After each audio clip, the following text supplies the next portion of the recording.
Welcome back to Mother's Parlor for your weekly dose of horror.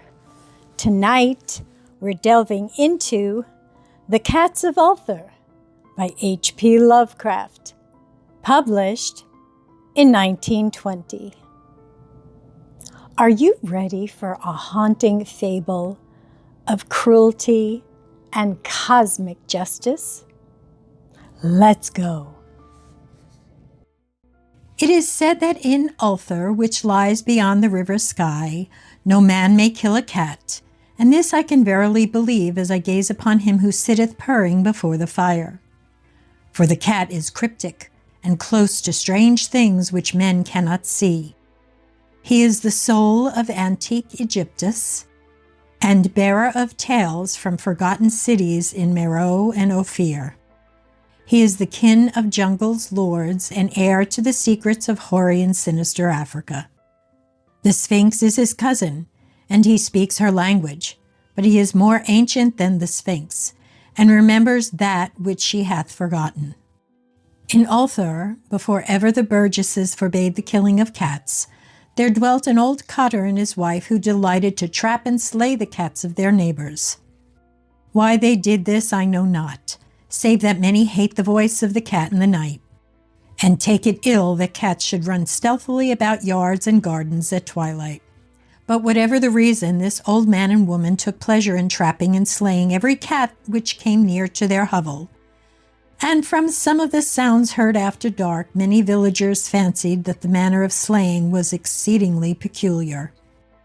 But the villagers did not discuss such things with the old man and his wife, because of the habitual expression on the withered faces of the two, and because their cottage was so small and so darkly hidden under the spreading oaks at the back of the neglected yard. In truth, much of the owners of cats hated these odd folk. They feared them more, and instead of berating them as brutal assassins, merely took care that no cherished pet or mouser should stray toward the remote hovel under the dark trees. When through some unavoidable oversight a cat was missed and sounds heard after dark, the loser would lament impotently, or console himself by thanking fate that it was not one of his children who had thus vanished. For the people of Ulthar were simple, and knew not whence it is all cats first came. One day, a caravan of strange wanderers from the south entered the narrow cobbled streets of Ulthar. Dark wanderers they were, and unlike the other roving folk who'd pass through the village twice every year. In the marketplace they told fortunes for silver, and bought gay beads from the merchants. What was the land of these wanderers none could tell, but it was seen that they were given to strange prayers, and that they had painted on the sides of their wagons strange figures with human bodies and the heads of cats, hawks, rams, and lions. And the leader of the caravan wore a headdress with two horns and a curious disc betwixt the horns. There was in this singular caravan a little boy with no father or mother, but only a tiny black kitten to cherish. The plague had not been kind to him, yet had left him this small furry thing to mitigate his sorrow, and when one is very young, one can find great relief in the lively antics of a black kitten.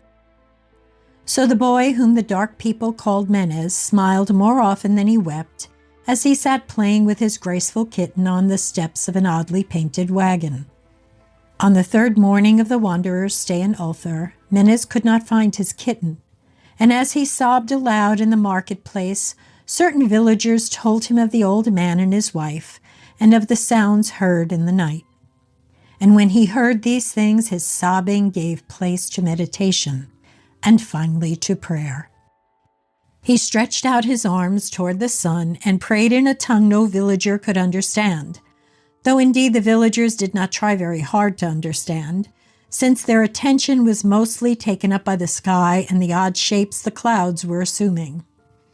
It was very peculiar, but as the little boy uttered his petition, there seemed to form overhead the shadowy, nebulous figures of exotic things, of hybrid creatures crowned with horn-flanked discs.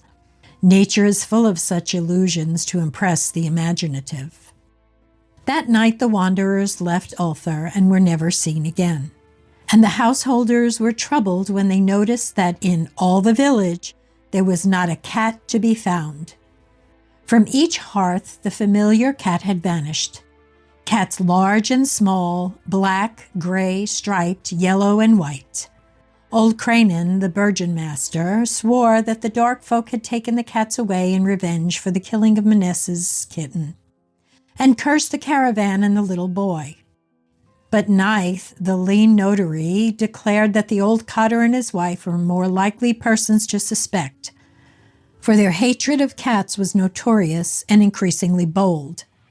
Still, no one durst complain to the sinister couple, even when little Atal, the innkeeper's son, vowed that he had, at twilight, seen all the cats of Ulthar in that accursed yard under the trees, pacing very slowly and solemnly in a circle around the cottage, two abreast, as if in performance of some unheard-of rite of beasts.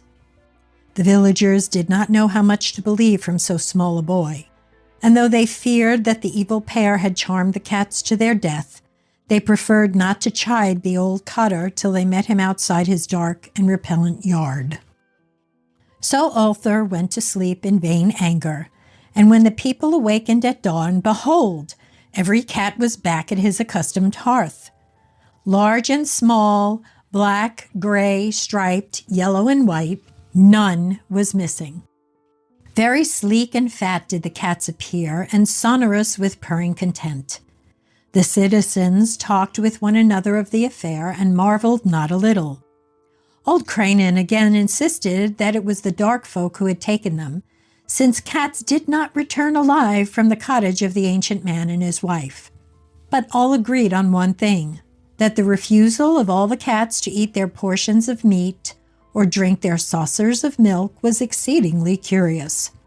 And for 2 whole days the sleek, lazy cats of Ulthar would touch no food, but only doze by the fire or in the sun.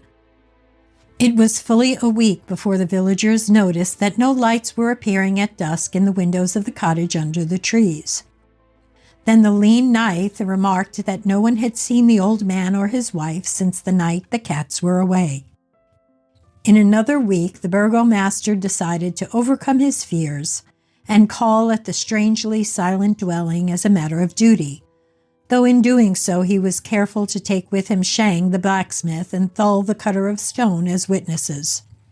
And when they had broken down the frail door, they found only this: 2 cleanly picked human skeletons on the earthen floor, and a number of singular beetles crawling in the shadowy corners.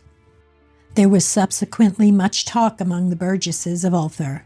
Zath, the coroner, disputed at length with Neith, the lean notary, and Cranen and Shang and Thul were overwhelmed with questions.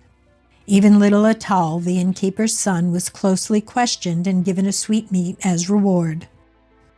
They talked of the old cotter and his wife, of the caravan of dark wanderers, of small Menez and his black kitten, of the prayer of Menez and of the sky during that prayer, of the doings of the cats on the night the caravan left, and of what was later found in the cottage under the dark trees in the repellent yard. And in the end, the burgesses passed that remarkable law which is told of by traders in Hatheg and discussed by travelers in Nir, namely, that in Ulthar no man may kill a cat. Well, I'll never look at a cat the same way again. I've got a question for you. Do you think that couple deserved what they got, or did the cats go too far? Let me know in the comments. And do subscribe, like, and share. There's always room for one more at Mother's Parlor. Until next time, have a wonderful night.